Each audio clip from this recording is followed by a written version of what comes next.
What is up, All Terrain fam? It is another episode of the Fueling Fire podcast. This is our first fully audio version podcast. No video recording today because... No video. No one can see me. Although I did curl my hair even for the occasion. So everyone just imagine. My hair looks really great right now. Even though I have COVID.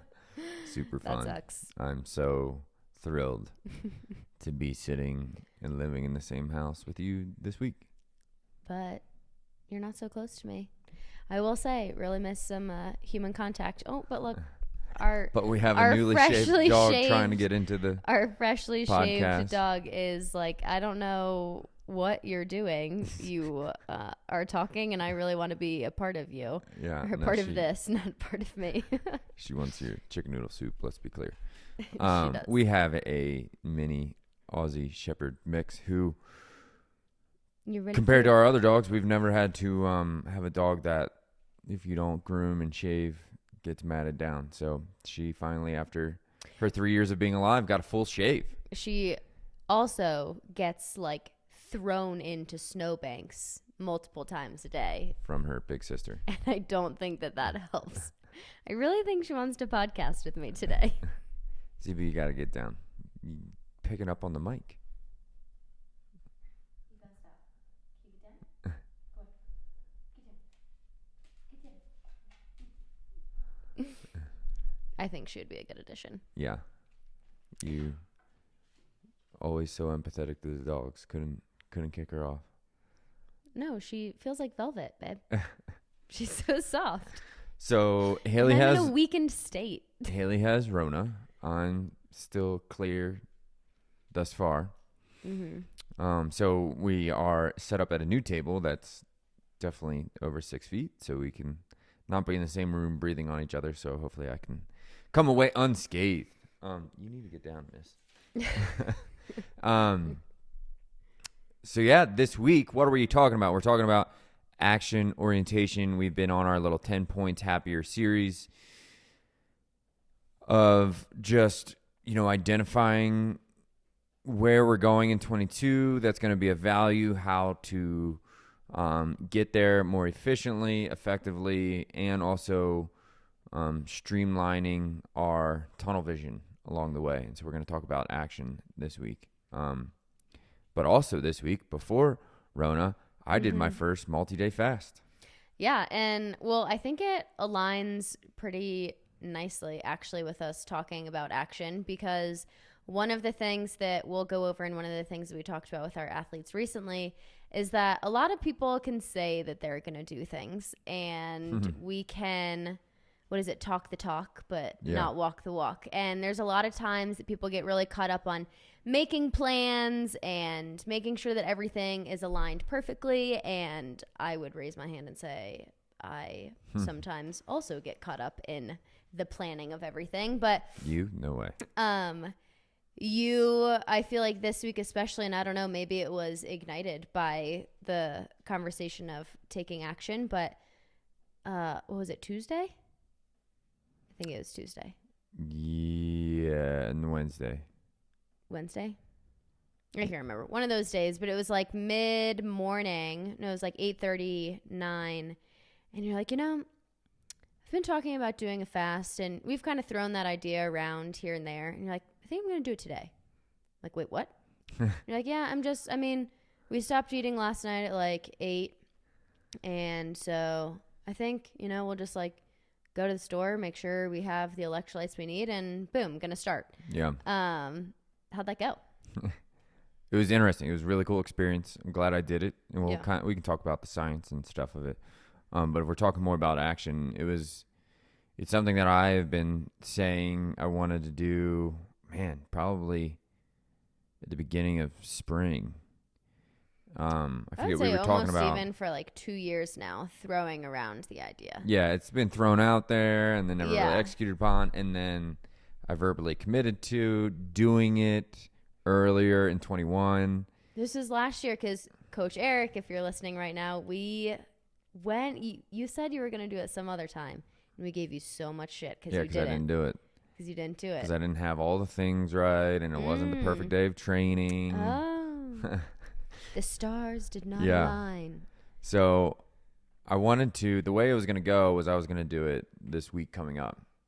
And because I was going to deload from working out this week. You know, tomorrow's Monday. I was going to deload this week. Mm-hmm. But last week after starting jiu-jitsu, the past month of January, I was just totally wrecked. Mm-hmm. So I deloaded this week and this past week. And then I was, get that Rona out of here. I was going to, so then like I wasn't sure if I was going to deload this week. And then like it came Tuesday. I'm like, I don't have it in me to work out. Like I tried to train and I couldn't. But then I was like, well, it's now like I don't have natural deload. No, I don't have the right day to fast. And I'm sitting there contemplating. I'm like, should I do it? Should I not? And I just, you know, like we said to our athletes, I just said, fuck it. Like there's never going to be a perfect time to not eat for 3 days. And, as Zazu, today's an interesting day for sure. Interesting podcast, fam. I don't know what's happening. Yeah. So I did it. I hopped in, did it. Wasn't perfect. I didn't have all the things necessarily aligned that I wanted to. Mm-hmm. Had to figure it out on the fly. But as most things go, you never really know anything until you get into it, right?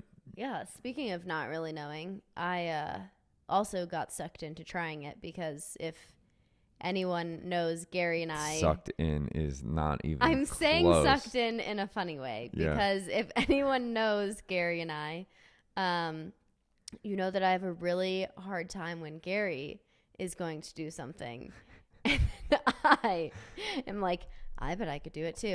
And literally every single time that's happened, I have been shit on by that experience. So I really probably should have learned my lesson at this point, but it is funny. You hesitated asking me because I'll just like kind of get quiet and be like, because I know, are you going to invite me to this experience? I'm like, I'm definitely capable of just being like, I'm going to do this too. But yeah, you're either always sitting over there like in quiet contemplation and feeling like I'm scared, but I also hate getting left out. And FOMO is real for me sometimes, working on it. Or you're like sitting there low key like, well, I would wish if you invited me too, but I'm not going to then I can say throw it out there.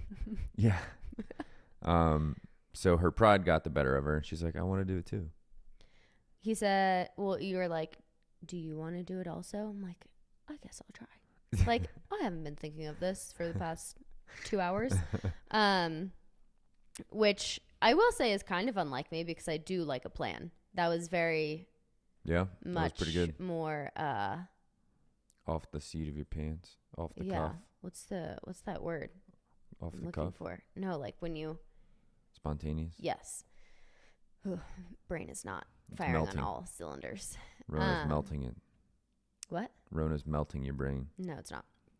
But yeah, gave it a old college try and lasted, what was it? 24 hours. No, a little over 24 hours. Maybe.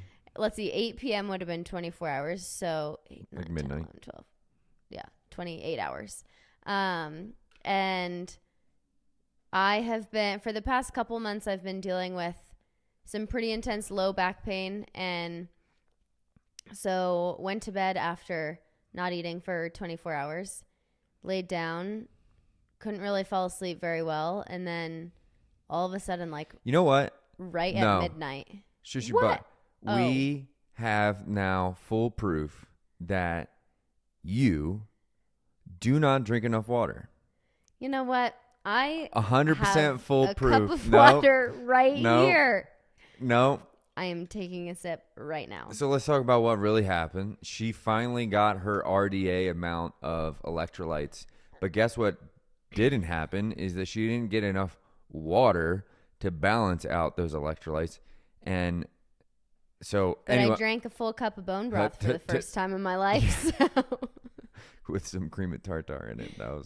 Don't ever do that. Yeah. I did not realize cream of tartar tastes like lemon. Clearly, I don't Creamy tartare is potassium. know much about flavors, if anything, because I don't like flavorful things. Well, we didn't try the tartare before. We went all in, kids. So I can always come back to this moment of. So, anyways, Hailey, for ever since we have been together, I've always got on her about not drinking enough water, which she hasn't ever. But then, hold up. I'm practicing in case I have to live in a desert. I'm cramping. To drink more water. I have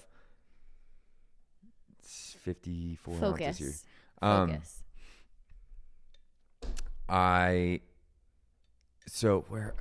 I've always given her grief that she's never been hydrated enough. Mm-hmm.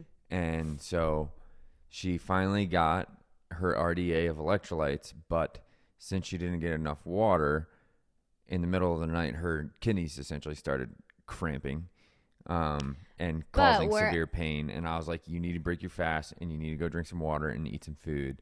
And where I was going is my back has been bothering me for a while, so I didn't really realize what was happening. And it was like, my back just hurts so bad. I was telling my mom the other day too. I was like, it literally felt like my back going into my pelvis was turning into dust. Yeah. Like the craziest experience. And so Gary rolled over because I was like tossing and turning and being annoying. And he's like, you got to go break your fast. And I'm like, no. Yeah. I was like, I'm not doing it. I'm just going to go walk around for a second. Yeah. Her prideful voice kicked in and she's like, no. I do not sound like that. Yeah. When your pride kicks in, it's pretty close. Sorry. You have plenty of voices for me.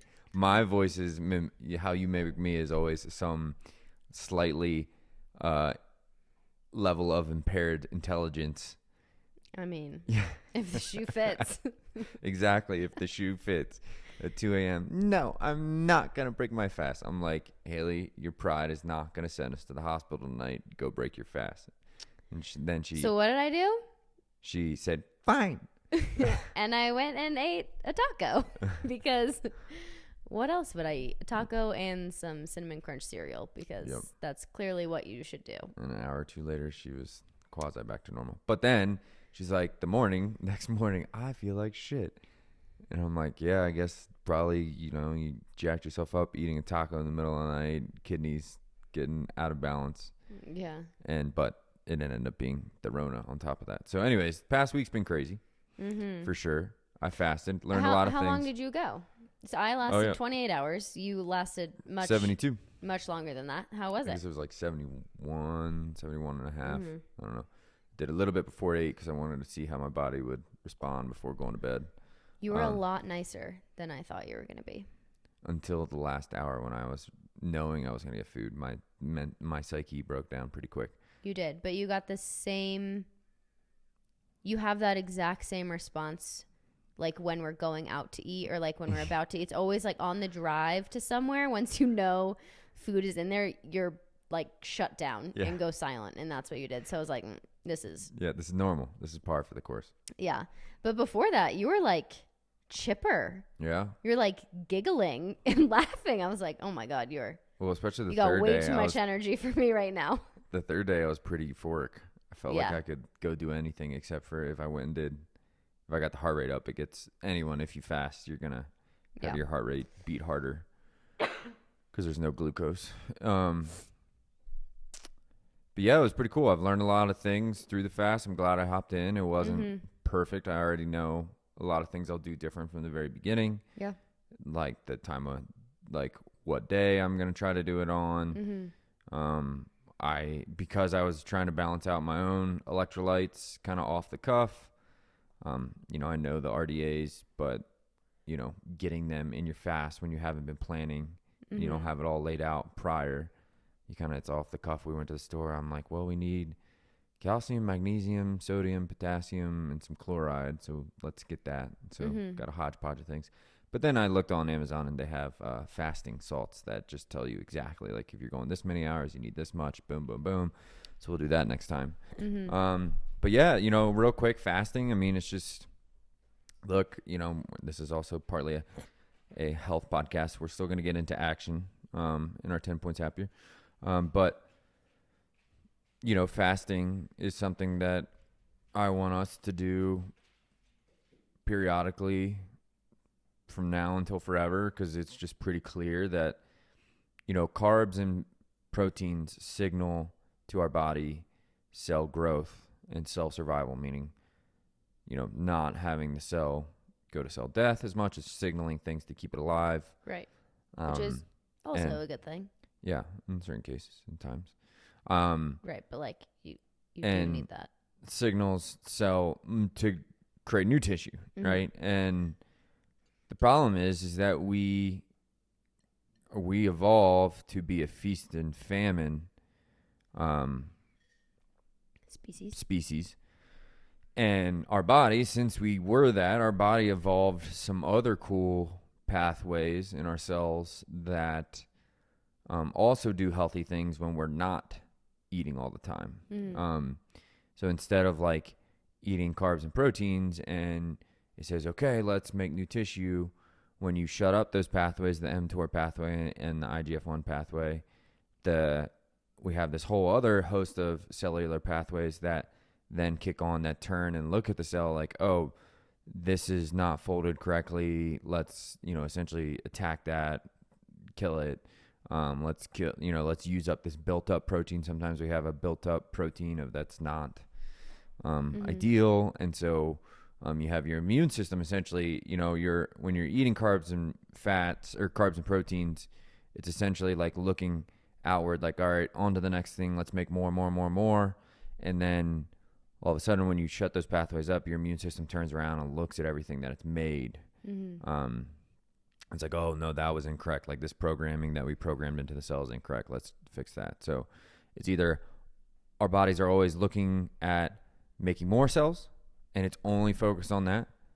And if we're always eating from the moment we wake up, the moment we go to bed, even if we don't skip a whole day, we don't fully shut up these pathways, it doesn't look backwards on what it wrote until you really get those pathways shut up. So anyways, it's healthy for you. It's good to take periods of not eating. It's definitely, I recommend consulting somebody very smart to help you do a proper fast. Make sure you're getting the proper ounces of water with the proper amount of electrolytes so you don't have cardiac drift and also don't have kidney cramps like Hailey did. So and again, I just throw it out there every time just so there's no confusion at all. This was not a fast for weight loss. This was not a fast for composition change. It was a fast for vitality. Yes. We do not promote not eating for 4 days to lose weight. Let us just be very clear about that at All Terrain. Yeah. When you're in that state, your body clears out proteins that are linked to Alzheimer's, defected, misfolded proteins. It kills some white blood cells and makes new ones. So it's really cool things in there. Really cool.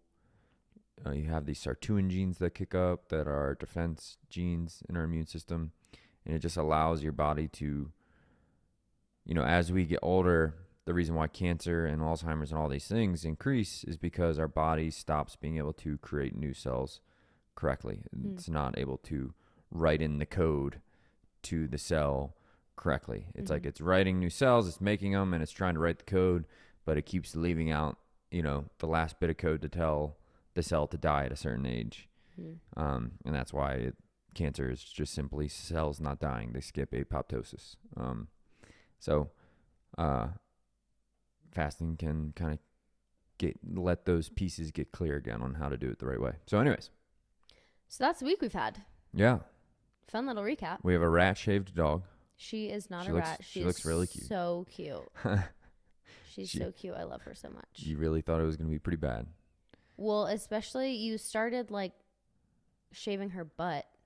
And I went to go see what it looked like. And I was like, this is so sad. Yeah. Oh, my God. And because she's like a long hair Aussie mix. So when I first saw like part of her shaved, I was like, this is so depressing. And now she's like this little velveteen rabbit She literally feels like velvet, and she looks like a puppy, and she is so cute. And shout out to Steph, because I know you're one of our 3 people listening. Got you good. You made my day thinking that we got a 4th dog. So thank you for lots of laughter. Love you. All right, so we're at our kitchen table. We're not at the regular podcast booth, so it sounds why we're talking differently, because we're talking at each other and not towards the camera. But so we are talking. Last week we did action orientation with our 10 points happier. Oh, sorry. Yeah. I get what you're saying. 10 points happier, new program that we got. And when we get clear with where the hell we're going, right? Because we have to do that. Or else our body and brain will hijack it into some different weird ways that are not typically the most healthy. Well, and then we live out with no purpose and somehow end up to one of those "how did I get here" moments when we just feel like we wake up one day. So avoiding that, we're already thinking of where we want to go. We have that idea. What's point B?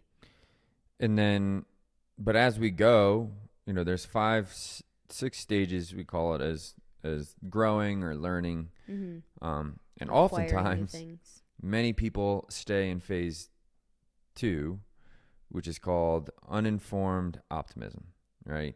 You have an idea, it looks, you kind of get all kind of clear of what it could provide you, and you're like, oh, possibilities are endless.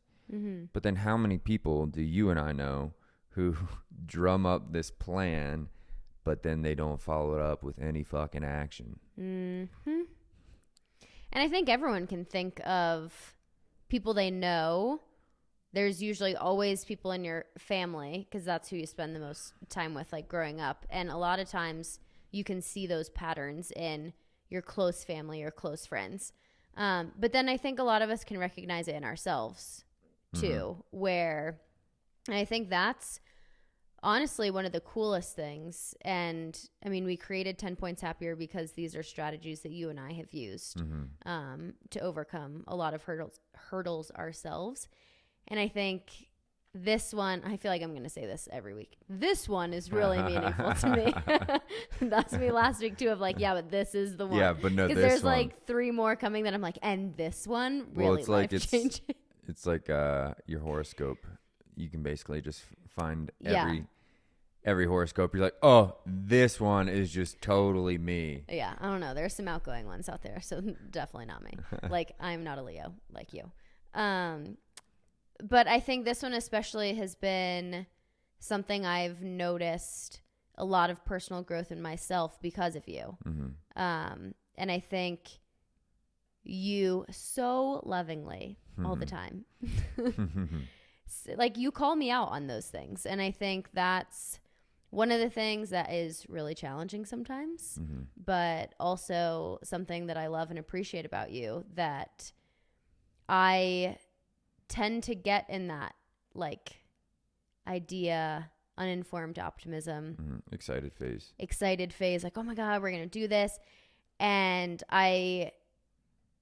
we'll kind of go into why my brain tricks myself, but it's almost I feel very productive when I'm planning out what I will do in order for this thing to happen, because it feels like I'm checking things off of a list. And I don't know if anyone else listening has that feeling, but it's whew, checking things off feels good. Productivity. And I think that's something that even at the beginning when you and I were first dating, it was look, you keep saying that this is what you want and you're not doing anything about it. Yeah. And I was like, you're kind of an asshole. Yeah. And then, after I put my ego aside, I'm like, you're kind of an asshole because you're right. And I don't like that. That feels really uncomfortable to be called out. But I think everyone needs that at one time. And I mean, I've been there, right? I mean, yeah, and I think everyone has. And sometimes it can come from yourself. We can all catch ourselves where we're all right, let's get our shit together. But then I think there's always value in having some support and community. And that's what we went over last week, really having that group of people that are also kind of in that mindset that we're all pushing each other towards new levels, because there's always going to be a point B. There's always going to be more growth that we're kind of chasing after. Yeah, we can always get better, right? Right. And I think that's, sorry, everyone in the mic, sorry.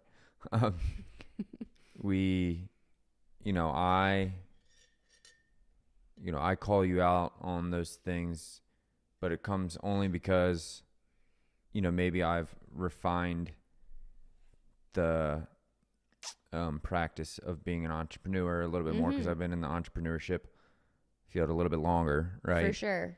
And, as you go further down the field of entrepreneurship, right, you get more efficient at recognizing, like, these are the things I have to do that are going to really move the needle or going to get us the most bang for our buck. Like, or, there's 1,000,001 things that I could do today. There's always 1,000,001 things I could do in the business, but these specific things are the exact things I need to do right now that are going to have the most impact and reap the most rewards towards our business. And, when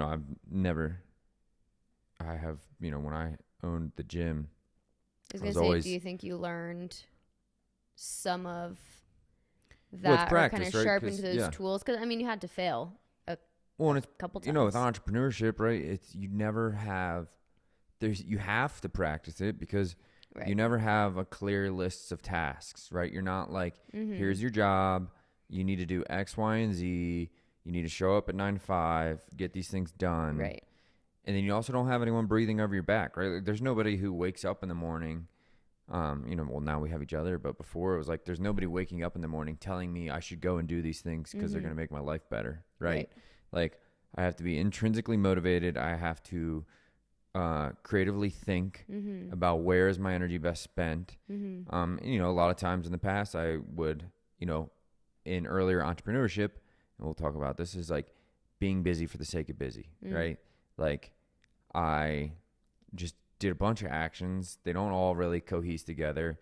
I'm not compounding on them. I'm not taking the same consistent action tomorrow, so they don't compound on each other. I just feel like, well, if I'm taking action, on anything, and I'm being busy to the sake of busy, like, I must be doing something. Well, and sometimes I feel like that's not purposeful, because I think some of the downfall of the busy to be busy is we get caught up in the things in being so busy that we don't even have enough kind of like mental capacity to take ourselves out of the constant do to even think about, are all of these things necessary? Yeah. What could I cut out? It's like just giving yourself that mental time to think kind of gets warped into the do. We kind of get soda straw view. Right. You're just like checking off.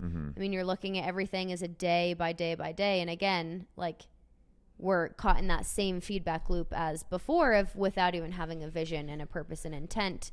You're kind of living your life that same way when we go into the busy for busy sake. Yeah. And when I was younger and owned the gym, it was never really getting super clear on, specific numbers that I want to hit. And, once I can find the specific numbers, then I can start to strategize. Well, all right, if these are the specific numbers I need to hit per day or per week, like, how do I do that? How do I consistently do that? Right. Right. And it's just, that comes with practice and refinement. And it's for anyone, like anyone, if there's something that you want to go to or accomplish, but there's nobody telling you when to punch in and punch out and telling you, hey, this is your job description and you need to do X, Y, and Z and come here and punch the number. Yeah.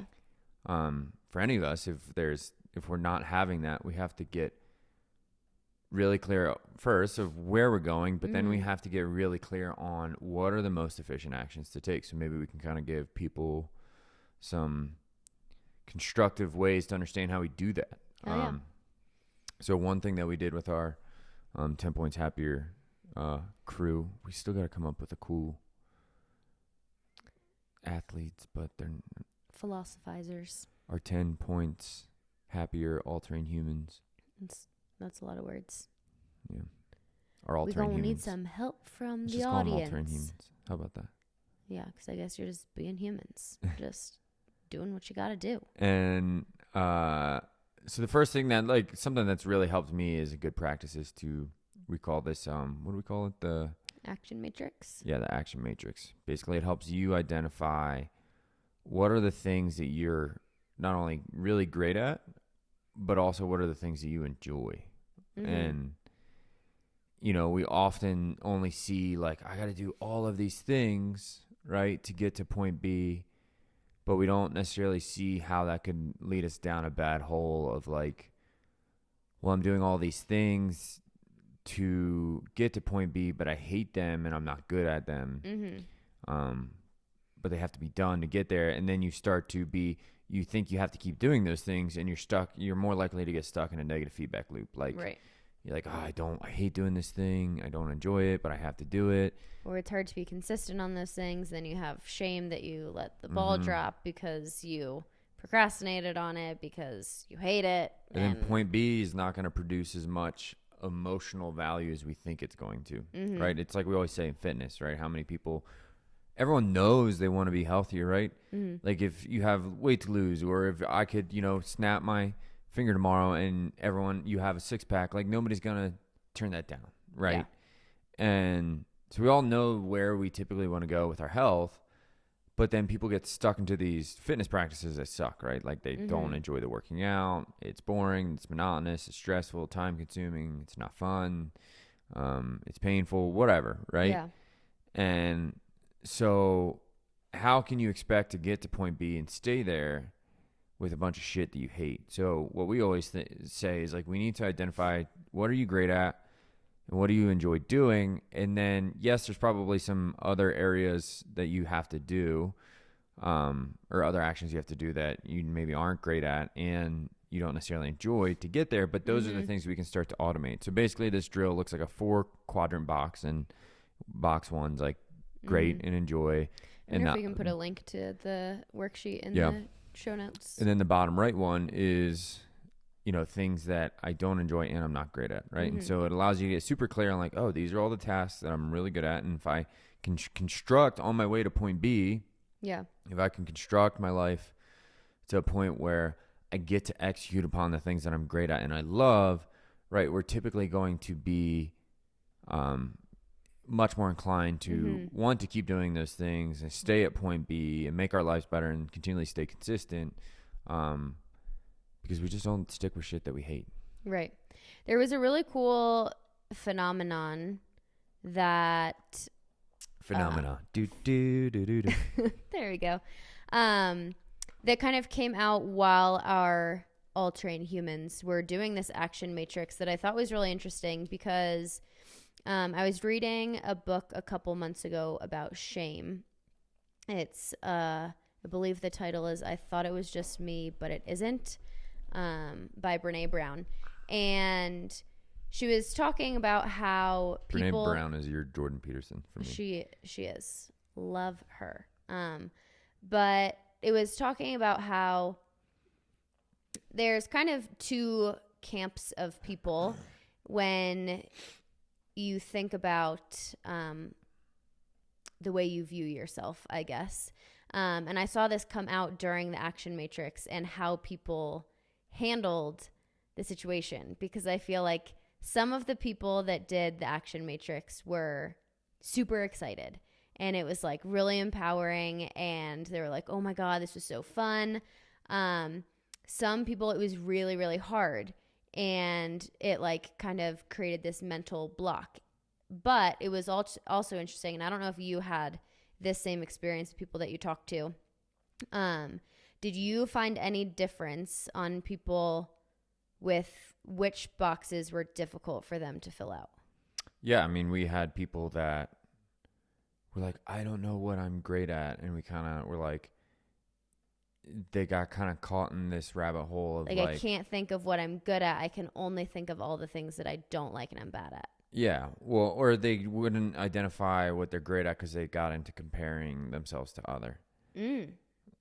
Like, I don't know what I'm great at. I'm like, well, it's not about like comparatively. Great is a hard word. Yeah. For some Like people. if I classify what I'm great at, right? I'm great at, you know, sales calls and coaching, right? I would say in creating visions for the business. Yeah. I'm just spitting some things out there, but Yeah.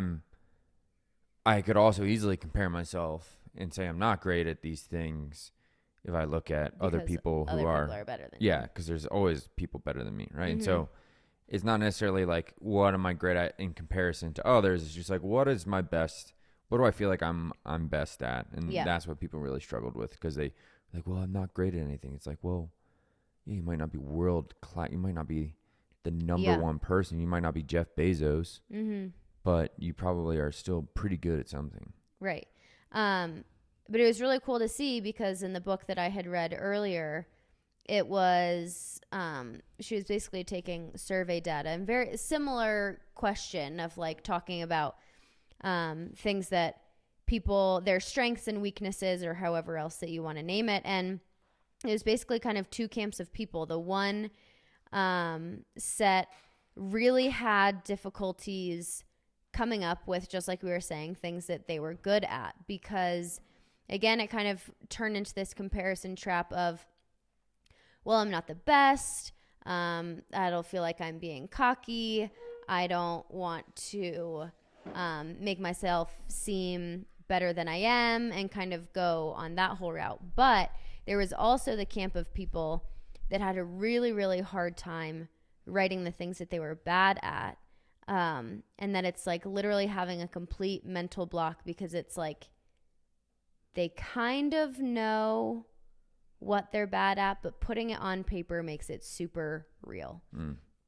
And I hadn't experienced that phenomenon before with other people. I kind of know the camp that I fall into myself, but it was really cool to kind of see how shame was coming up just in this one activity. And I think that comes up just in any personal development and growth in general, is that while it is something that can get us to a better place and have us feeling in a more kind of positive affect, it's not going to be all sunshine and rainbows to get there. And I think it's totally okay to know and understand that some of the things that we have to do to grow to get to a better place are going to make us uncomfortable and have to look at ourselves differently, and a lot of different feelings can come up. So I thought that was just a really powerful experience to see how different some people view that change. Yeah, it was all pretty interesting to see people all over the place with that.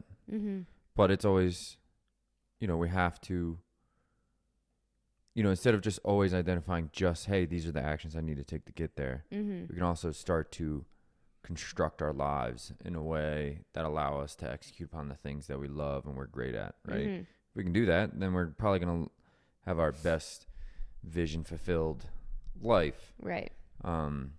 Because if not, then you're kind of stuck in that once I get there then, right? Like I'll be happy when. I'm just waiting for X to fall into place. Yeah, I'm waiting for this external thing to get to this place, to get this new house, or to get this new job, to get married, right? We have kids. And oftentimes people get to that next place and they're still stuck with the same emotional garbage, right? They're doing shit that they hate, but yes, maybe it affords them some new position, but it's still shit they hate, right? And none of us, you don't hit our dogs to get it to sit, right? I always use that analogy, right? You don't get your dog to sit by creating this really unpleasant experience over and over, and right? If you do, you're a shitty person. As our shaved dog walks by. She's like, you would never hit me, right? I'm so cute. Yeah, you are. Don't get her involved again. Come on, you're so cute. So, we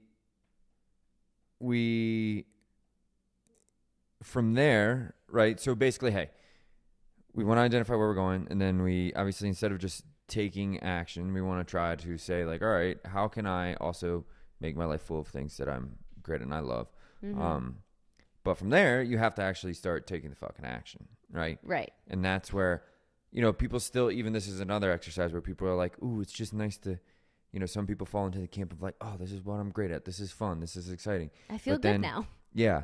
Once you have to put the pedal to the metal, right? And you actually have to execute upon those things. That's where we lose a lot of people.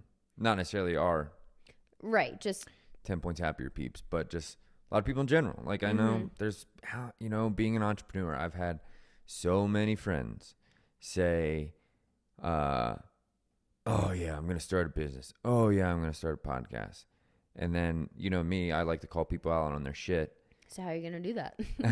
Or like I'll see them like a couple months later and I'll just be like, so how's that fucking podcast? And they're like, haven't started. I'm like, yeah, just another 3 months, not perfect time for you. Yeah. Another year, still not the perfect time for you. Right? I think a lot of that also is having that, like, falling into, and we kind of are talking about the phases of growth, but, having that uninformed optimism and then they drop into informed pessimism.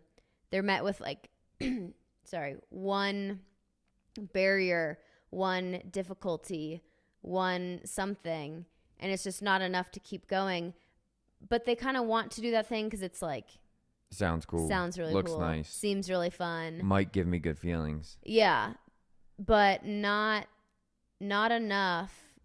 You don't want something enough if you're not able to overcome those obstacles, because no matter where you're going or what you want to do, again, you're going to run into obstacles. Right. It's not going to be, I was going to say not going to be the Rainbow Road, but then I was like, Rainbow Road during Mario Kart was really fucking hard. So maybe it will be Rainbow Road.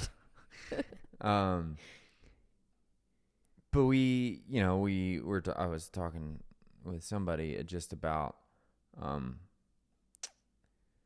they have been doing the drills and then they went and took some action and they're like, oh, I felt, like inadequate in, like I started to take this action and like something gave me some input that like, oh, I'm not going to have the credentials or capabilities to do this.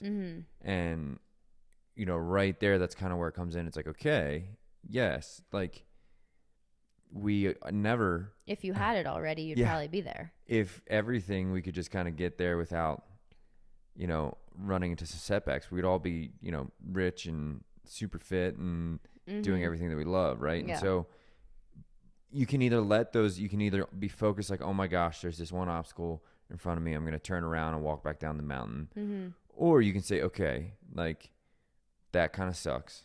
Maybe it hits my ego. Maybe it makes me feel a little bit inadequate. Embarrassed. But it's also input, right? It's information. It's information to tell you like, okay, well, now how do I course correct this? That's all it is, right? Like if we run into obstacles, they aren't losses, they're lessons, right? Yeah. And so the desire, the why with your aim has to be really strong for you to say like, all right, this is how I'm going to pivot and overcome the obstacle. But you have to keep taking the action, and that's typically when you realize like, man, this is going to be a little bit tougher than I thought. I might have to take a lot of the actions in the shit that I suck at and I don't necessarily love, but it's going to help me I can see clearly if I can knock these things off and learn these things, maybe I can get to a place where I'm executing on the good to great things. And it's also filling my aim. Well, and that's what we talked about last week with fear too. Like the whole point of, or like we're able to overcome those fears and do things anyway because we know there's growth on the other side of it. Yeah. We know there's opportunity on the other side of it. If we didn't know or ever get that feedback ever, it'd be really hard for us to put ourselves in this discomfort over and over again. But it's like we have to go into it with the expectation that we're going to hit roadblocks, but when we overcome those roadblocks, there is growth and opportunity that's going to come from that. So I think having that expectation going into it is also really important because then you can plan for it. What if you have that expectation? Well, the expectation, should I say, is also knowing that unearned experiences in life often are lead you also down a bad path. And right? Lacking in value. Yeah.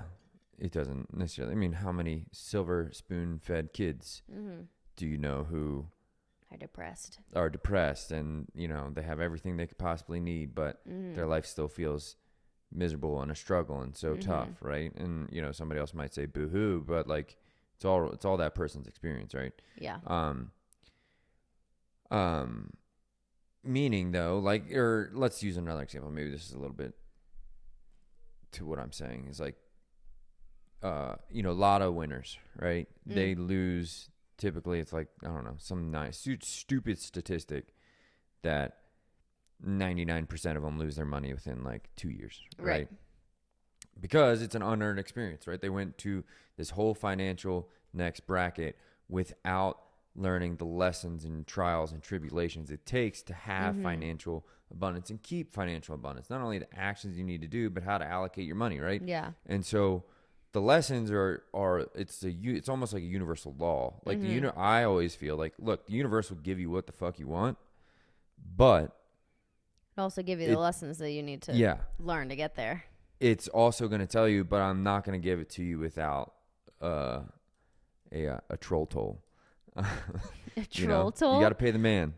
I've never heard that before. You know the troll who like guards the bridge? Yeah. The troll toll. It's from Always Sunny in Philadelphia. Oh, gotcha. That makes me think of a troll song I used to But you got to sing. pay the man, right? Yeah. Rent, you got to pay the man, and rent's due every day. Mm-hmm. And, you know, so that always comes. I mean, there's just so many people that I know in my life. I'm picturing a lot of them who get to like, oh, this shiny object syndrome. And like, you know, I just feel like I'm really good at this. And then it's like, okay, now you have to take consistent action. And maybe you have to like do that action after a long day of work or get up before work. Or maybe you have to prioritize, you know. Or maybe you have to say no to something else. Yeah, not seeing those friends to go and get the shit done that you know you need to do. Mm-hmm. And that kind of leads us into is like why we're talking about action is because it's actually shown that like talking about doing things signals the same spot in the brain as actually taking action does and actual aim fulfillment. So when we talk about it, like how many people do you know just talk, it's not necessarily their fault because the brain is telling them that like this is progress. Me talking about it is progress, right? And it feels good. I feel like I'm actually moving towards this thing. Right. Because it is the first step. So your brain is like, all right, we're doing it. We're doing the damn thing. This is awesome. And it seems like a positive thing. It's like, oh, cool. Talking about it and doing them like lights up the same part of the brain. That's cool. And you're like, sounds great. But then it's tricking your brain and you don't have to actually do the things. Right. And you still feel the same way. So not great. You didn't actually get to point B. So if we can start to stay focused and we can start to take continuous action on the things that really matter, right? We do actually start making forward momentum, and that is also as rewarding as aim fulfillment. Right. And that always comes, you know, there's that's part the positive aspect of the it. all-terrain ethos is we say charging the mountain because it's always in the becoming. It's always in the journey there that true happiness lies. Because we're always, look, life's a fickle bitch, and, you know, sometimes fortune's on your side, momentum's on your side, and sometimes it's not. Right. But you always have to keep moving forward. So at some point along the way, you have to learn to love the highs and the lows, but you got to keep moving, right? And if you can love the highs and the lows and stay moving, you can love life, right? Right.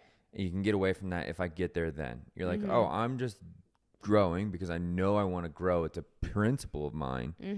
And I know order and chaos is going to happen. And I can embrace both of them because I know that I'm still a person who's going to grow and I'm going to learn something from each of these things. And my life, hopefully, you know, along the way ends up just being a little bit less painful than it was a day or two, or, you know, years past. Well, it also gives you the control because as we're in control of that process and the journey and what like we are actually doing in that moment, the effort that we're putting forth, the steps that we're taking, we're never really fully in control of what that outcome is. And so when we attach our value to the high or to the low, whatever one it is, when we're only attaching emotions to those things, it gets really attaching emotions to the outcome. Yeah, it gets really anxiety provoking because we're really not in control of those things. And so it takes a lot of our mental energy and mental effort to like constantly worry about like, oh, well, will I stay here? Will I get there? Will I, like, it's just this constant anxiety, when if we can really focus on charging the mountain, it allows us to be in that present moment, and it allows us to have moving targets. What's the really good quote that I love? Let's see if you remember it now. That's vague. How much? It's from The Matrix. Red pill, blue pill. That's the only thing I know from The Matrix. Somebody help me. There's a difference. Oh, between walking the path and knowing the path? There's a difference between knowing the path and walking the path. Exactly like you're saying. You could think of, are all these things going to pan out exactly like I plan? Yes. Like, ooh, I want to go get this house and I want it to look exactly like this. And then you take some action and it doesn't pan out that way. It's like, yeah, there's always a difference between knowing the path and walking the path. Like, shit always happens. I feel like travel is a great example for that one. Yeah, we watched Lincoln last night. Sorry, you can bring that up. You're fine. You watched Lincoln. I watched Lincoln. You fell asleep. As you do in great movies. And somebody says something to Lincoln, and he says, prophesizing is oh, that was a great one. Yeah, prophesizing is a path that usually is highly unprofitable or something like that. It was pretty good.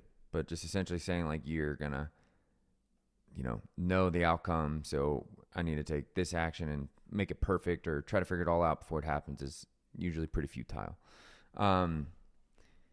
So if we can realize, all right, I got to take action. I can find the things that I'm good and great at and I love. And I can try to, as I go to point B, navigate my life so I get to do those things. I'll be much more inclined to love the things that I'm doing, because even once I get there, I'm going to have to keep taking action. So it may as well be things that I love. Right. But now, how do we stay focused? Because often, many people, as we go from point A to point B, right, we run into an obstacle, and maybe a new little shiny object creeps up of like where we think it might be a little bit easier to go get that shiny object. Yeah. So we hop off the path. Right. And then we hop off the path and we recognize that one's also difficult. And now we're nowhere. Right. Right. And, a lot of people don't stay doggishly focused on where they want to go. I'm going to use Seuss, I love you, girl. But, she's one of our athletes, and for a while she said she wanted to be a coach. And she got, paid for this personal training cert, and she was going to take her test, and I haven't seen her for a little while and talked to her.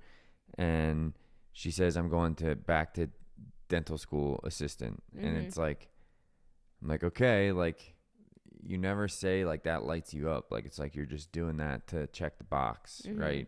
Not that there's anything wrong with that.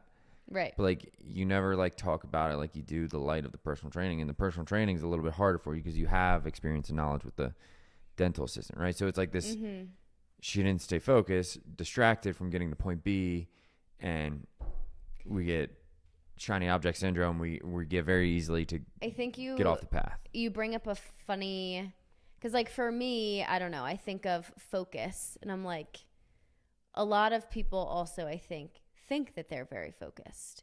And I'm not saying this to shit on anyone or anything, because we all do it, but I think it's just what you're saying, and we hinted on it before, of like being busy for the sake of being busy, but also staying focused. We can trick ourselves by moving the target wherever our eyes are going, where it's like my eyes are on the target the whole time. I'm so clearly focused on every time, but I'm moving the target. So it's like, well, you're cheating. Like, it's like saying like wherever you shot, you're like bullseye. You're like, yeah, I was aiming there. And you're like, what?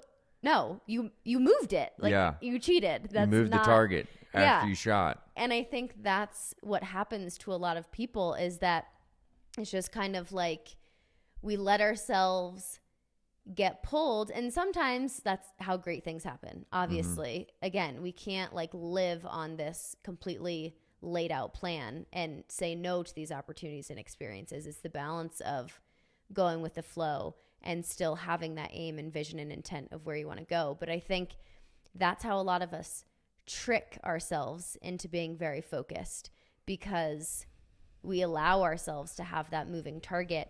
And I think this is where not putting where you want to go in the forefront of your mind, when it's not there, that's what allows that focus to wane. And that's why it's so important for us, and what we work really closely with our all-terrain humans, is keeping that vision and that intent on the forefront every single day, talking about it with people, like, so that it isn't necessarily allowed to move. The way you're going to get there, we can be super creative and go through obstacles and stuff there. But when we don't speak it into existence. Well, not speak it. How do we do it? We write it. Right. Sorry. And also speaking it to other people. I think both of those things are very powerful. But we can't talk about it and not take action, because then it feels like we're taking action without taking action. Yes. You're just kind of twisting my words. I'm playing devil's advocate. But I think that's one of the biggest things, is that when we don't put it on paper, we don't hold ourselves accountable. Yeah. You have an aim. You got to reverse engineer it. What are the tangible steps I need to take to get there, right? You know, if I need to make a certain amount of wealth, you know, what does that look like per month? What does that look like per week? What's something I can give that, you know, costs a certain price, and then how many of those units do I have to sell, right?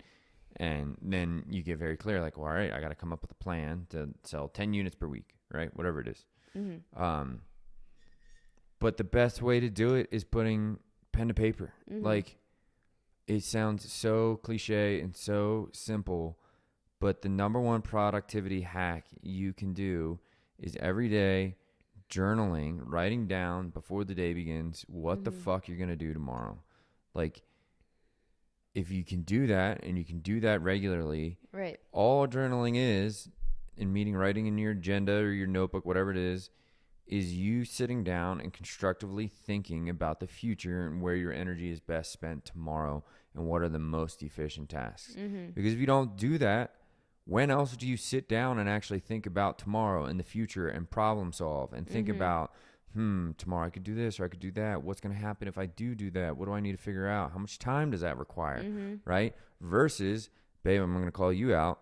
Last week or two, you weren't journaling. And so the next day it gets all scattered. You feel super busy. Right. Something else pops up, and now you're acting on life, and you're not clear what targets you need to take. And that's when you get your most frazzled. Right. Is when you're not getting clear. Well, and then you're just like, you're not, you know, you have a million tasks. Right. Your brain is going off alarms everywhere. I have a million tasks, but I haven't gotten clear. Everything feels pressing. You told me you need something now, but I also need to do this. But which one should I be doing, and where should my time be prioritized?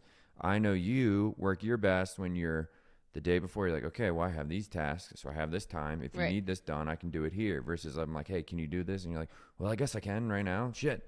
Yeah. And then you're acting on life, or you're reacting to life versus acting on life. And it's the same thing for me. I'm not perfect. I know when I'm... No. And I know you're not meaning it in a bad way, but I'm just bringing you I up because it was the most recent example of one of us. But I think you bring up another good point in that in those weeks, I feel like I can still get the same amount of stuff done, but the big thing that's different is how I feel while I'm doing it.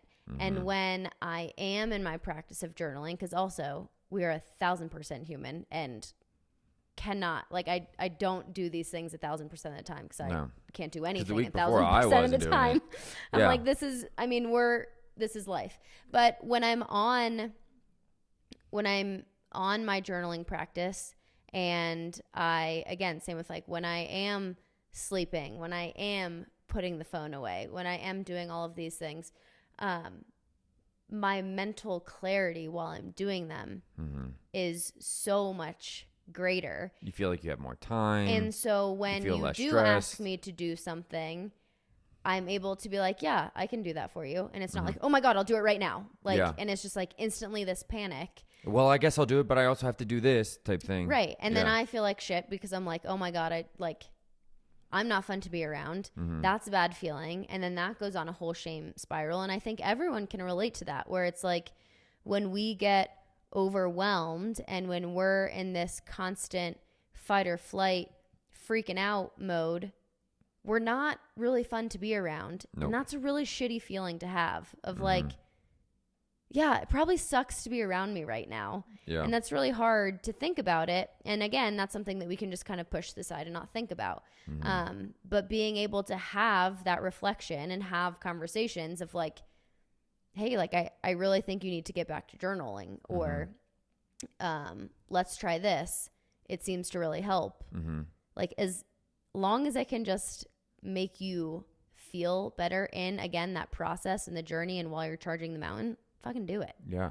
And it's also gonna spill over into your workplace. I mean, right. You know, all train team, I hate to say it, but sometimes like when I say things to do it, and then, you know, next week comes and those things aren't done, and I have to remind you because, or anyone on all the team, and I do this too. Anyone can relate in any workplace. Yeah. And then you're like, oh yeah, I forgot. I got to do that. And it's like, well, yeah, you know, that your franticness and not prioritized can spill over into like now somebody else is maybe a little upset because you didn't prioritize. And I'm 100% guilty of that too, because I'm ADHD brain to the max for sure. I was gonna say, you for sure forget shit all the time. Yeah, but all that's the time. Fine. I still love you. That's why I'm employee number 1 of All Terrain Fitness. Because no one would hire you. Nope. I was gonna say you said it. Nobody likes to hire you. All you got to do is start your own business and be like, well, if it started with me, it ends with me. So, as the cookie crumbles. If I feel like you have to know you to fully understand what that's like. Ben knows. Ben does know. So we got to stay focused, right? Journal, pen to paper. What's my goal? Write it out on paper again. These are my 1 to 3 goals for this, whatever. I think that's important. Is writing out your goals again? No, the amount. Because for me, I'm like, all right, I'll write out the 36 things that I have to do tomorrow. Yeah. You got to write out your goals, but then you got to write out the tasks. And then you got to. But you just harped on 1 to 3. 1 to 3 tasks. Write out your goals, and then, you know, no more than 3 goals really at a time. Right. And then really each day you should only have 3 most important tasks. If you can get more than that, bonus. Right. And I think when you come up with those 3, and I'm saying this from my personal experience, I'm like, I do way more than 3 things per day. Yeah. Like, how can I just, if I choose 3 things, I ain't getting shit done. But I think it's also one of the, where it's like, okay, well, I'm not going to choose the 3 things that I do every day. Like if it's a recurring thing that I'm doing all the time, that's not going to be one of the 3 things that I write. Like, okay, if I can do that every day or if I'm like, all right, here are the 10 tasks I need to do. I need to follow up on leads. What are the 3 most important? Yeah, exactly. Right. I got to follow up on leads. I got to go to Costco. I got to go get gas. You don't go to Costco. Yeah. I miss Costco. I don't want to go. I hate Costco. I got to walk the dogs. I got to work out, right? And it's, out of all those things, my goal is truly, like, again, I write my goal, like, what's the most important thing? Because then I can line up actions, right? If you don't, you could write out all the tasks, and then the top 3 that are going to seem the most important. Sorry, my dog really is struggling right now. Are you okay, buddy? Is that Bug? Yeah, it's Bug. Our 14-year-old dog just made a demonic-looking face, looking like he was hacking on something. We're good. But if you don't write out your goals, right, you could come up with 10 tasks and then say these top 3 are the important, but then they're not necessarily feeding into your aim. So you write the goals and you're like, all right, tomorrow, following up with leads, writing content, and getting an email out are going to be the things that are the most important to me, right? The most important for me to fulfill my aim. And so journaling is just, all it is just giving yourself 10 minutes a day to constructively think, what am I going to do tomorrow? Where is my limited energy spent? Where's my limited output spent? How does this feed into where I really want to go? And a lot of people don't do that. And if you can do that task, I swear to God, you're in the one, it'll put you in the 1 percentile of the world, in terms of just quality of life. Right. Because nobody does that. Nobody stays focused, continually focused. People just don't write. They don't stay on task. They're waiting for somebody to tell them what to do. Right. And they act on life. Then they feel like they did something, but there's something was like, I went to the post office for somebody, and I went to Costco, and I worked at this job that I hated. Right. And I got to work out in. It's like, okay. But you felt super busy the whole time and panicked. Yeah. And that's the shitty part. Yeah. So anyways, we got to stay focused. And it all comes down to Pareto's principle, right? Like identifying what are the 20% of things that are going to give me 80% of the results. And I, you've heard this one before, but what I really like is like, it seems to be like a mathematical equation that plays out in the universe. Like 20% of the cities hold 80% of the population. Like 20% of the people hold 80% of the wealth. And 20% of the galaxies hold like 80% of the matter and mass in the universe, right? And it's almost as if there's a Bible verse that says, those basically like those who have will be given more, right? And it's like if you have, it takes money to make money, right? Why? Like once you let the snowball of whatever your aim is start to speed up and keep compounding, it starts to speed up, right?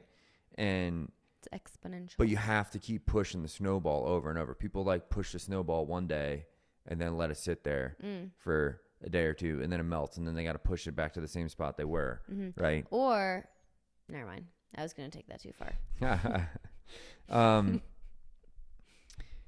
And then it all is coming down to, with our aims and, identifying things that we need to do. It's about,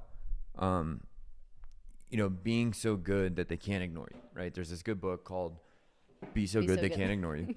And it basically goes into like, most people try to, they get this midlife crisis and they want to just completely uproot and do something different that they have no skill acquisition in. Yeah. They have no intelligence in this department where they can't make decisions more efficiently. That's somebody who's been working on that for 20 years, right? Right. And so it's really about taking like, again, what am I great at, which is probably something you've already been doing. And it's okay if it's not like, the wildest fantasy of like, look, I'm pretty good at golf, but I can't hop over. I probably shouldn't be like, I'm giving up fucking everything and I'm going to go back to trying to be a pro golfer. Right.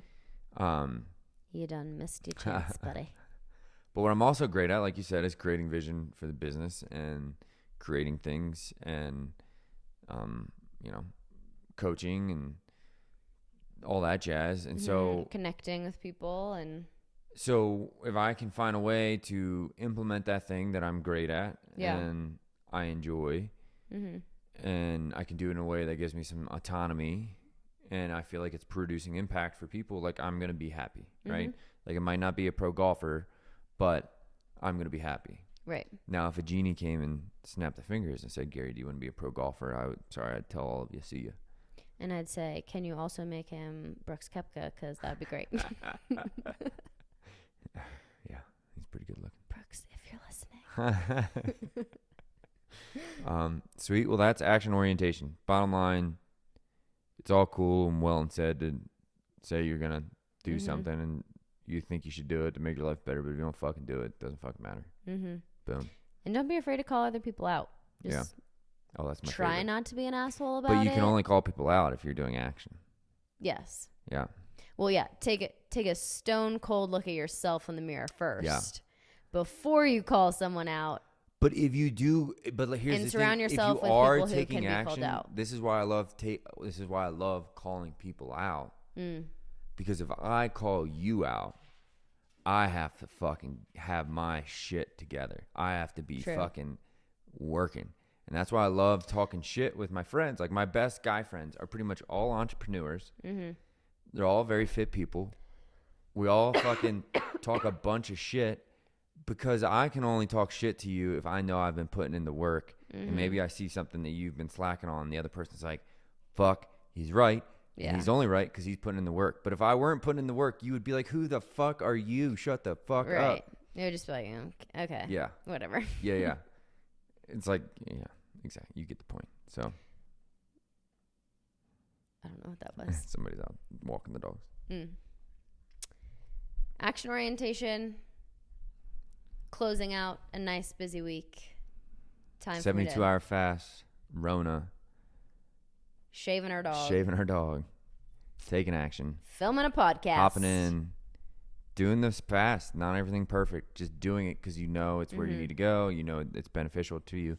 And I think if I can say anything to anyone, is like, if you can, all you need to do to think about taking the action, like if you're sitting there like thinking, should I do this? Should I do this today? Should I go do that thing? Like if the thing is in overthinking mode.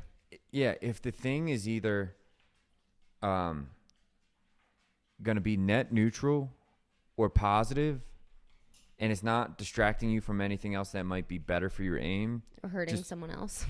Well, yeah, that comes to net neutral or positive. Yeah. If it's net neutral or positive and there's not something else that could be more positive that you're sacrificing it for, just go and fucking do it. Yeah. Right, like that's how I've been taking a lot of action lately, like jujitsu, right? Like I've been kind of like, I want to do it, blah, blah, blah. But then it was just like, all right, like what am I fucking waiting for? What am I thinking? Like, right. Just go. Like, it's not hurting anyone that I'm going, right?